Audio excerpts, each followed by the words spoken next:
Welcome to the Talkin VAWLS Network. My name is Boogie Bentley. We are a little over 24 hours away from the start of the Nico Iamaleava era at the University of Tennessee. You know, he met with the media. We watched that on the Friday morning stream, and one of the narratives there, one of the things he talked about was this is not the wrap to the 2023 season. This is looking ahead to the 2024 season. This is a launching point for year 4 of the Josh Heupel era. And, you know, when you look at the roster, when you look at what Josh Heupel has done already via the transfer portal, what he's been able to do with the super seniors, you got to get excited. I think this team is buying in. I think they understand they have an opportunity to go do something special in 2024, and it started with getting your entire offensive line back. You look at the quarterback position, I'm going to go ahead and call it what it is. We are upgrading the quarterback position from year 3 to year 4. You look at the tight ends, right? You're losing Jacob Warren. You're losing McCollum Castles, a couple of guys that made a lot of plays for you in 2023. But can Holden Stace, that you added via the transfer portal from Notre Dame, the number 1 tight end in the portal, can Holden Stace and Ethan Davis kind of slide in there and replace Jacob Warren and McCollum Castles? Maybe even upgrade. The same with the running back room. You're losing a couple of proven running backs in Jalen Wright and Jabari Small, but you've got some athleticism. You got some speed in Dylan Sampson and Cam Seldon. I think you've got an opportunity to possibly upgrade the tight end room as well as the running back room. So that brings us to the wide receiver position, and the number 1 question everybody is asking is, will Bru McCoy be back in 2024? We're going to get into it. We're going to talk about it. But as always, I need you guys to do me a favor, and that is smash the thumbs up just below this video. It is quick. It is free, and it is easy. It also helps the channel. I would greatly appreciate it. If you're new to the Talkin VAWLS Network, welcome. We're not experts. We're not insiders. We're not media. This channel was built by fans. It is for the fans. It is by the fans. If you like what we do, make sure you subscribe. Click that bell for notifications. You're not going to miss out when we go live or when we drop a video. Going to be live later tonight, 7 p.m. Eastern time. That is our fan call-in show. You guys get an opportunity to come on, hang out, talk some Tennessee football. It has been a minute since we've done a fan call-in show, so come hang out for that tonight, live 7 p.m. Eastern time. Tomorrow, we're going to go live an hour before kickoff for a tailgate show, and then we will be live immediately following the game as well. But let's jump into it. Let's talk about Bru McCoy. Is he going to be back in 2024? This was Nico Iamaleava when he met with the media earlier this week. We took a watch of this on the Friday morning show, but let's hear what he had to say when asked about Bru McCoy. One guy that's not here, but he could come back next year, and he's got to make a decision for Bru. I know he's a guy that you grew up watching in Southern California. Yeah. How important is he for you for next year? Yeah, man, I'm trying to get Bru back. It's huge, man. You know, I think a guy like that coming back, he'll be the leader of the receiver room. You know, we'll be a little young next year, so just him coming back would be huge for me. And you know, I'm working on it. So. Do you look at this as sort of a way to vault into next season, especially with some of these guys who are going to be coming back? Yeah, definitely. You know, Coach Heupel always says it's the beginning of our 2024 season. So, you know, just going into this game, I think everybody's looking at it really as the first game of our year. So, yeah, it's been huge, man, and you know, we're looking forward to 2024. Called it a launching point for the 2024 season. You hear there Nico working on Bru McCoy, trying to get him back. You look at this wide receiver room for 2024. You're losing Ramel Keaton. Outside of that, I think they have the potential again to grow. It comes down to what you're seeing is now Josh Heupel's guys, the guys that he went out and recruited, are starting to take over this roster. Does Chaz Nimrod, does Caleb Webb step up? You've added Chris Brazel via the transfer portal, a 6'5" target, a red zone threat. Squirrel White's going to be back. So the big question is, do you have Bru McCoy on that opposite side, or is it going to ultimately end up being Dante Thornton? Now, you guys know what I like to do. I like to jump over to VolQuest, like to jump over to GoVols247, see what those guys have to say. Well, Austin Price posted just last night to expect some brutiful, he called it, brutiful news coming up within a couple of days. Now, I've spent a lot of time on the general's quarters, spent a lot of time following Austin Price's work, trying to read between the lines and understand what he is talking about. What that indicates to me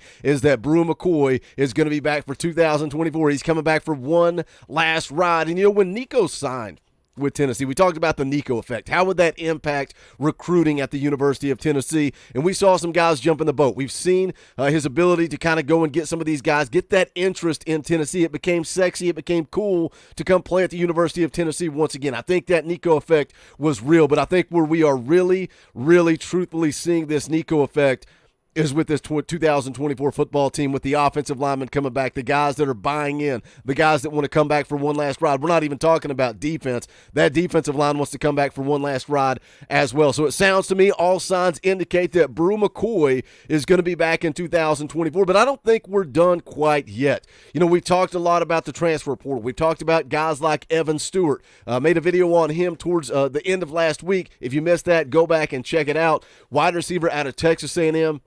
Banged up a little bit in 2023, but he is a gamer. He is a baller. I think he would be the best wide receiver on this football team if he decided to transfer to Tennessee. Now, Tennessee is trying to get him on campus. At one point, Austin Price said not likely to happen. Now he's kind of coming back and saying probably less than 50%. We're going to talk about him in just a second. But also another guy worth mentioning is Georgia defensive back A.J. Harris. We mentioned him briefly during the morning stream on Friday. You can see there he's a top 10 player in the portal. He is the number 2 ranked corner in the transfer portal. Now, you've already added Bru McCoy from Oregon State. We did a film breakdown on him. If you missed it, go back and give it a watch. I think your starting corners are likely going to be Ricky Gibson, and then on the opposite side, Bru McCoy. And you may say, well, Boogie, A.J. Harris here listed as a corner. He wants to play safety, and that is a big part of him entering the transfer portal from Georgia, is wanting to switch, make that move to the safety position, and also some playing time. But I think, that is a position of need. We saw the mass exodus of guys that entered the portal, all of them from that secondary position. I think it was, seven players that Tennessee has lost to the portal from that secondary. But we've talked it to death, right? It's time for an upgrade. It's time for an overhaul. We got to get new, fresh blood in there and rebuild this secondary because they've not been good enough. And I think that's what this coaching staff is doing now. As far as A.J. Harris is concerned, he is scheduled to be in Knoxville next week. We will see how that visit plays out. Things are constantly changing. In the words of Austin Price, it's fluid. We will see if A.J. Harris actually ends up on campus, but as of now, he is scheduled to be there. So that's a couple of big-time targets in the portal. You talk about filling some holes, and you talk about winning in the transfer portal. If you were able to add Evan Stewart, if you were able to add A.J. Harris in the portal, then you have won the portal for this 2024 season. Again, another weapon. Let's go take a look at On3.com. J.D. Pickell has put out a couple of predictions where he thinks these two guys will end up. You can see there on the screen, Texas A&M wide receiver Evan Stewart is predicted to Tennessee by On3's J.D. Pickell. Says Stewart just wrapped up his second season at Texas A&M. While he didn't have the breakout campaign many expected, it was still a strong season overall. Finished with 38 catches, 514 yards, and 4 touchdowns. Now he's been penciled in to transfer to an offense that can pile up explosive plays in a hurry. That is the University of Tennessee. Says while his touchdowns were up from his freshman season, his catches and yardage as down, suggesting there's more in the tank still for Stewart. On the right offense, he could easily be a 1,000-yard receiver. The Tennessee offense seems to fit the bill. Now, again, made a video on him late last week talking about that. He has that connection to Tennessee. He has family that went to Tennessee. He grew up a Tennessee fan. Talked about his first college football experience being at the University of Tennessee, going and watching them play, repping the smoky gray jersey. He loves Tennessee. Is that enough?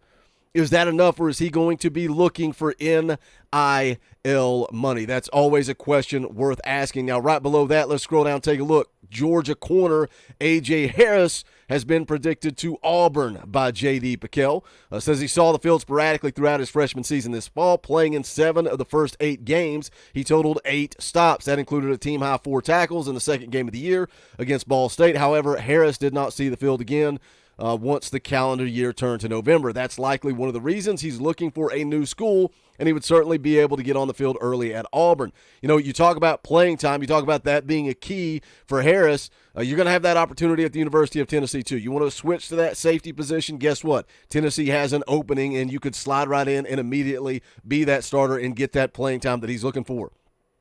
Says Harris was one of the top 4 ranked star players in the country in 2023, coming in at number 39 overall, number 3 among quarterbacks according to the On3 industry ranking. So that is the predictions from On3's J.D. Piquel. He's got Evan Stewart to Tennessee. He's got A.J. Harris to Auburn. What say you? Wanted to drop a video this morning. Remind you guys we're going to be doing the fan call-in show tonight, 7 p.m. Eastern time. Bru McCoy likely to be coming back. Evan Stewart, A.J. Harris, Tennessee, going to try to get them on campus. But the Nico era starts in just about 24 hours. We're going to break it down. We're going to talk about it live tonight, 7 p.m. Eastern time. As always, guys, do me a favor, smash that thumbs up on the way out the door. Go check out the Talkin VAWLS merchandise. You can go to bonfire.com/store/Talkin VAWLS. We appreciate your support.